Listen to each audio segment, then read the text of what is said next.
Hola, ¿qué tal? El día de la expiación es una ceremonia ritual que ocurría conforme al calendario judío en el 10º día del 7º mes de cada año.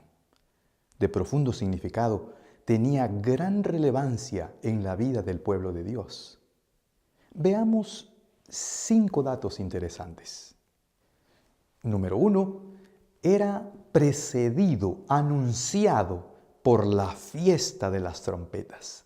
El primer día de ese mes era un sábado mesiánico instituido para santa convocación y donde se ofrecía holocausto. Esta festividad, dice la Biblia, habría de anunciarse al sonido de las trompetas. Habría de no ocuparse en los trabajos cotidianos porque se tornaba sábado y avisaba al pueblo que faltaban pocos días para el gran día de la purificación. De esta manera, todo israelita quedaba prevenido que había que prepararse para el trascendente ritual del Yom Kippur. Y el día mismo era anunciado ampliamente por el sonido de una shofar o cuerno de carnero. El Yom Kippur era el punto final del ciclo anual de actividades ceremoniales del santuario. Cada israelita que durante el año había confiado en el perdón por la sangre del Cordero sustituto entendía que en ese día habría de confirmarse su paz con Dios. Pero también sabía que podría quedar separado de su pueblo. Número 3. El día de la expiación era un día para afligir el alma. La expresión nos habla de solemnidad, de seriedad, de asuntos trascendentales. No era un día de fiesta, era un día de reflexión. Número 4. Ese día era uno de los 7 sábados ceremoniales que habrían de observarse en el transcurso del año. No debía trabajarse. Quien lo hiciera era desterrado del pueblo. Número 5. El oficiante en el santuario era el sumo sacerdote. El sumo sacerdote podía oficiar cualquier día durante el año, pero en el día del Yom Kippur solo él podía oficiar la ceremonia de expiación. Aunque era ayudado por otros sacerdotes, él era quien oficiaba. El sumo sacerdote, portando sus vestiduras especiales correspondientes a su elevada posición sacerdotal y al momento de la expiación. Aunque la trascendencia del día puede notarse también en los datos anteriores, realmente el día era importante por su significado simbólico. Cada actividad en ese día y en el santuario había sido prescrita por Dios.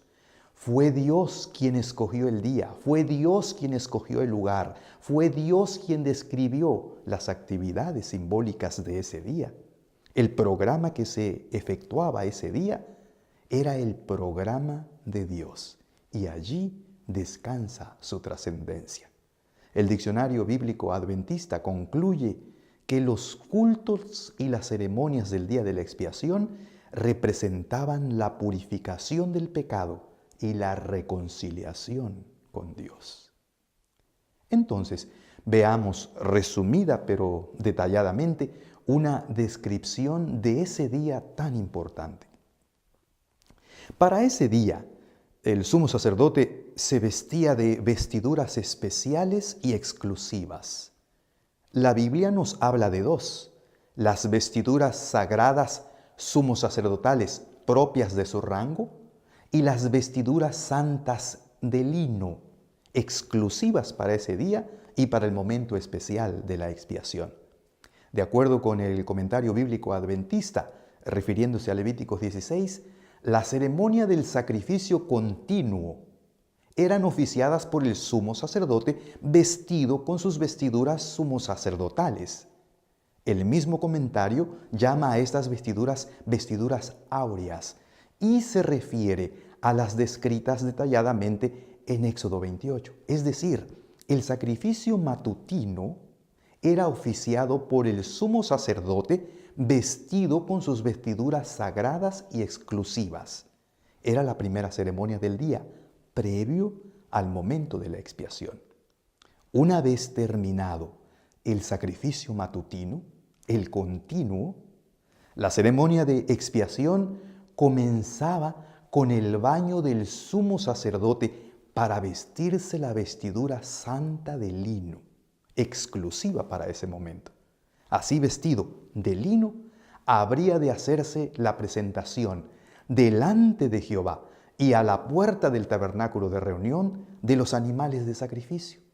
Un novillo para expiación por sí y por su casa, y 2 machos cabríos tomados de la congregación de los hijos de Israel. Enseguida se echaba suerte para decidir cuál de los 2 machos cabríos habría de representar a Jehová. El relato bíblico es muy explícito y detallado con esta ceremonia. Después de la presentación de los animales, el sumo sacerdote habría de sacrificar el novillo, que era por sí y por su casa. Entraría hasta detrás del velo con un incensario con brasas del altar de bronce y 2 puñados de incienso. Quemaría el incienso en presencia de Jehová, formando una nube que cubriría el propiciatorio para que no muera, dice la Biblia. Enseguida habría de asperjar con su dedo la sangre del novillo, una vez sobre el propiciatorio y 7 veces delante del propiciatorio hacia el oriente, es decir, con dirección hacia la puerta. Recordemos que este era el momento de la expiación por el sumo sacerdote y su familia. Después de haber expiado su pecado y quedado limpio, el sumo sacerdote salía para sacrificar al macho cabrío que había sacado la suerte por Jehová. De la misma manera que con la sangre del novillo, el sumo sacerdote entraba hasta detrás del velo y asperjaba una vez sobre el propiciatorio y 7 veces delante del propiciatorio, pero ahora asperjaba con la sangre del macho cabrío. Una vez hecha esta parte de la ceremonia detrás del velo, el sumo sacerdote salía de allí y expiaba el tabernáculo de reunión, es decir, el lugar santo, para después salir al atrio y expiar el altar de bronce con sangre, tanto del novillo como del macho cabrío, aplicándola sobre los cuernos del altar, que eran 4, y asperjando con su dedo 7 veces sobre el altar. La ceremonia aún no terminaba. Después de haber acabado de hacer expiación por el santuario, por el tabernáculo de reunión y por el altar, dice la Biblia, habráse de aproximar al macho cabrío vivo. Aarón apoyará sus 2 manos sobre la cabeza del macho cabrío vivo y confesará sobre él todas las iniquidades de los hijos de Israel, así como todas sus transgresiones y todos sus pecados. Los depositará sobre la cabeza del macho cabrío y lo enviará al desierto por mano de un hombre destinado para tal efecto. El macho cabrío cargará sobre sí todas las iniquidades de ellos hacia una tierra solitaria y se le dejará ir en el desierto. Esta parte de la ceremonia es muy significativa. Ya hemos mencionado antes que una parte esencial del sacrificio continuo era el momento cuando el pecador colocaba sus manos sobre la cabeza del animal de sacrificio. Dijimos también que ello simbolizaba la transferencia de pecado desde el pecador hacia la víctima. Lo destacable en el día de expiación es que esta imposición de manos no se hacía con el novillo, no se hacía con el primer macho cabrío, es decir, la sangre de los sacrificios en el Yom Kippur no llevaba pecado hacia el santuario. Al contrario, hacía expiación de ellos. Sin embargo, la transferencia del pecado en el día de la expiación se hacía después de ser expiado el sacerdocio y el santuario. Al salir el sumo sacerdote después de la expiación, colocaba sus manos sobre la cabeza del macho cabrío, confesaba el pecado e iniquidades de todos los hijos de Israel y así depositaba sobre el macho cabrío todas las transgresiones. Enseguida lo expulsaba del campamento hacia el desierto, siendo guiado por una persona designada para tal efecto, y allá se le abandonaba. Todavía quedaban actividades para cumplirse al pie de la letra. Los restos del novillo y del macho cabrío, cuya sangre había sido usada para la expiación, eran también llevados fuera del campamento para ser quemados al fuego. Quien realizare esta labor y el mensajero que volvería después de haber llevado al macho cabrío vivo al desierto, habrían de lavar sus vestidos y bañarse antes de entrar de nuevo al campamento.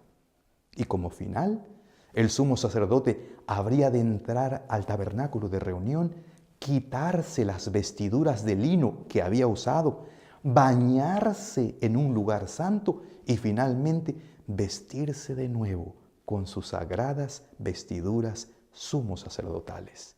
La ceremonia de la expiación había concluido. El campamento estaba limpio. Ahora, vestido de nuevo con sus vestiduras áureas, después de la expiación, el sumo sacerdote estaba listo para oficiar las ceremonias del sacrificio continuo vespertino.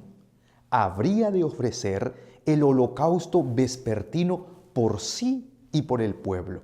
De esta manera, reiniciaba el ciclo anual que representaba el plan de Dios para con su pueblo. Un nuevo año ceremonial iniciaba. Ahora, es bueno pensar en algunas cosas antes de pasar a los simbolismos contenidos en la ceremonia. Número 1. Dios instituyó el Yom Kippur como un estatuto perpetuo. La ceremonia es de suma importancia en los planes de Dios. A través de ella, Dios se proponía dar lecciones de resultados eternos. Cada parte del ritual, cada elemento de la ceremonia, cada actividad por realizarse mostraba una parte importante del eterno plan de la redención. Los hijos de Dios hacemos bien cuando estudiamos, cuando repasamos hasta comprender las ceremonias simbólicas instituidas por Dios, porque a través de ellas comprendemos a Dios y su grandioso plan para salvarnos. Los estatutos perpetuos de Dios tienen resultados eternos de felicidad para su creación. Número 2. A la luz de la enseñanza bíblica, perdón no es exactamente lo mismo que expiación. La expiación llega más allá del perdón. Dios nos ofrece perdón por la sangre de Jesús, así como recibía perdón el pecador que transfería su pecado al inocente animal de sacrificio y lo degollaba.